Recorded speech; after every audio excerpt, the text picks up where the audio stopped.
V današnji oddaji o živalih in ljudeh bomo spregovorili o pomenu kastracije in sterilizacije.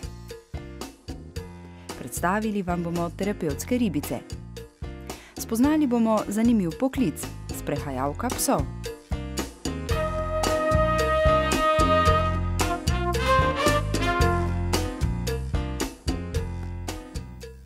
Prihaja pomlad, čas ljubezenskih izbruhov v živalskem svetu in prav zaradi teh izbruhov je pomembno, da razmislimo o kastraciji ali sterilizaciji svojih živali. Zakaj je tako pomembno?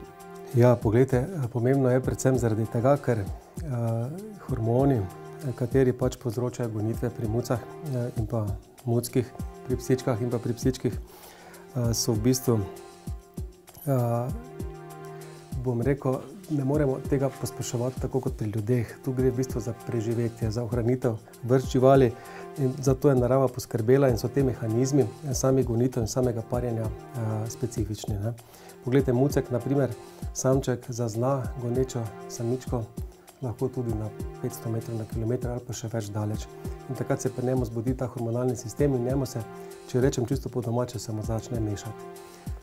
Pretepa se z ostalimi samci, laufa preko ceste, avtomobili, ogrožanje na vseh nivojih, zboli lahko za kužnimi boleznimi, se pravi za mačjim aidsom ali pa levkozo, ker je pripravljen pač zaradi tiste samičke narediti vse. To je eno od razlogov. Pri mucah, pri ženskih živalih, vsekakor so nezaželena rojstva muckov, katera so izrazito, vse veste, muce so poliestrične živali, to je važno povedati, se pravi, imajo gonitev večkrat letno in tudi mladička imajo lahko večkrat letno in že preprost izračun nam pove, da po letu dni lahko ena muca reproducira mladičko ogromno in tisti mladički spet svoje, tako da je tu potem zelo, zelo nerodno. Vse veste, azili so polni, vsi se pač nekje borimo proti tem nezaželenim rojstvom, tako da je to tudi eno od zelo velikih faktorjev potrebne sterilizacije. Mogoče, da omenim še pri kužkih, se pravi psičke so za razliko od muc diestrične živali, se pravi imajo gonitev dvakrat letno, je malo lažje, ampak vse ostalo, kar sem pa povedal, je pa popolnoma enako. Kako obsežna posega pa sta kastracija in sterilizacija? Kastracija je v bistvu zelo minimalen poseg.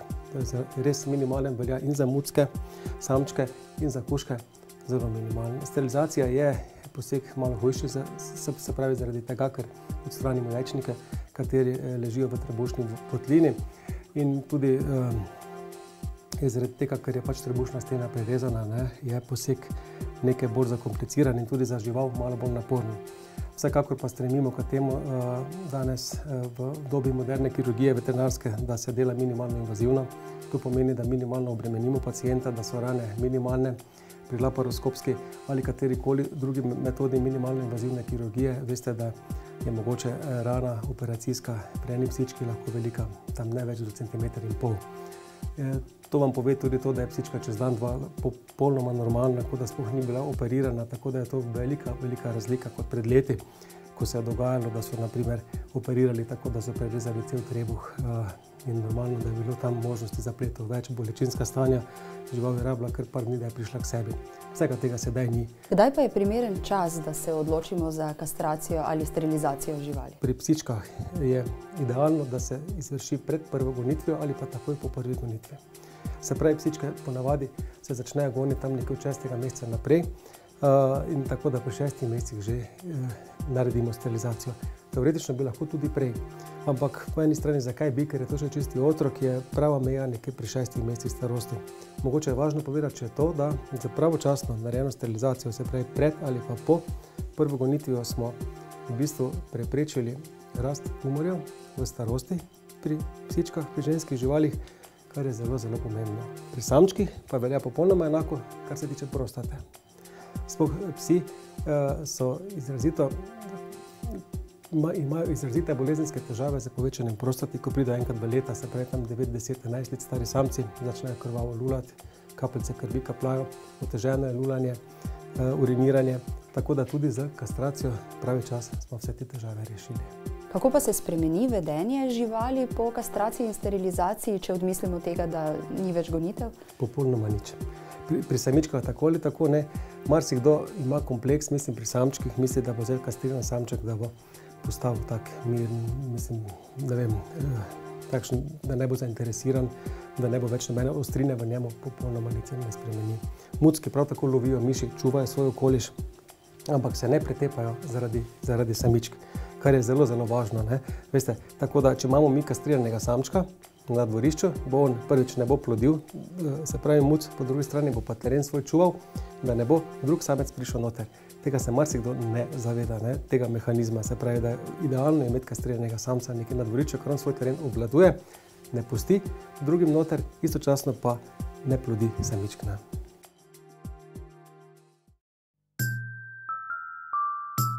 Ali veste, da bi mačka na svoj 6. rojstni dan lahko imela kar 20 000 potomcev? Pomagajte preprečiti bedo potepuških mačk. Sterilizirajte in kastrirajte svoje mačke. Veterinarska uprava Republike Slovenije.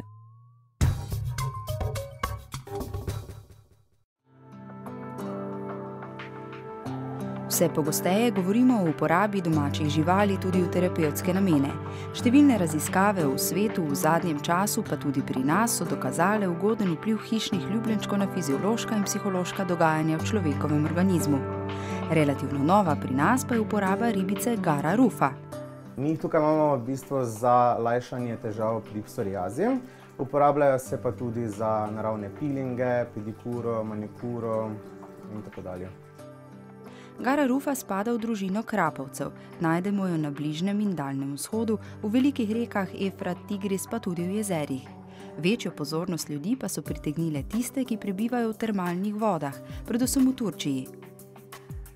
Vsi krapovci so vse jede ribe, to se pravi, se hranijo tako s hrano rastlinskega kot živalskega izvora in tako se tudi prehranjujejo v naravi.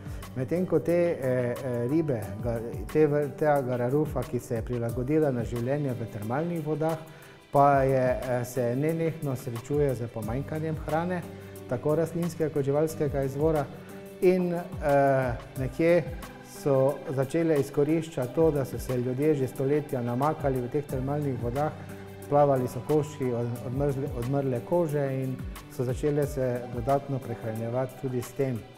Vsekakor pa to ni njihova osnovna hrana, ampak ljudje smo kot ljudje in pač izkoriščamo to njihovo, bi rekel, potrebo po hrani. V naravnem okolju se prehranjujejo 70% z rastlinsko hrano in pa 30% jim predstavljajo hrano odmrle celice, kar je v bistvu v naših salonih je to človeška koža, prav tako jih pa hranimo tudi z rastlinsko hrano, primerno za te ribe. Gara rufa v naravi živijo v termalnih vrelcih. Višja kot je temperatura, bolj so aktivne. V naravi ona živi tam 4 do 6 let, medtem ko bi rekel, v zadnje čase se tudi v ujetništvu da dočakati, te ribe dočakajo to starost, saj se vedno več pojavljajo te ribe v izometne vzreje, saj so tudi zaradi velikih odlovov celo bile že na meji ogroženosti v naravnem okolju in vedno več je gojilnic po Evropi, ki se ukvarjajo z vzrejo teh živali. In te živali, ki so izometne vzreje, so popolnoma adaptirane na naš kemizem, na naše vode, evropske vode. Mi nekje imamo na dan 2 terapiji v vsaki kadi.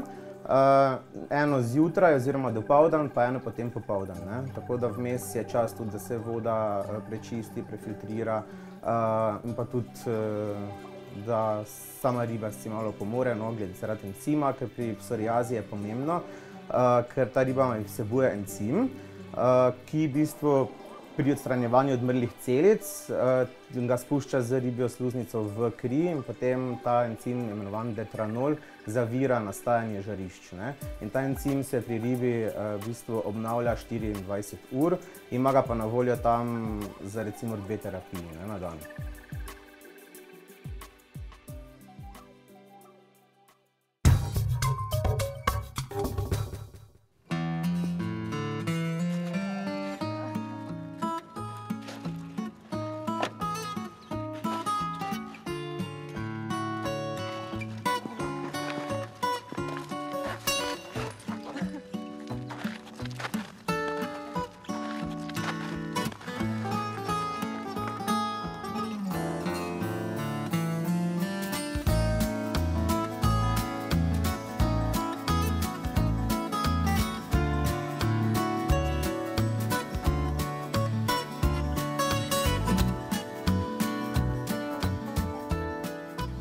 studiu smo danes srečali Suzano s 3 psi, ampak vsi 3 niso vaši.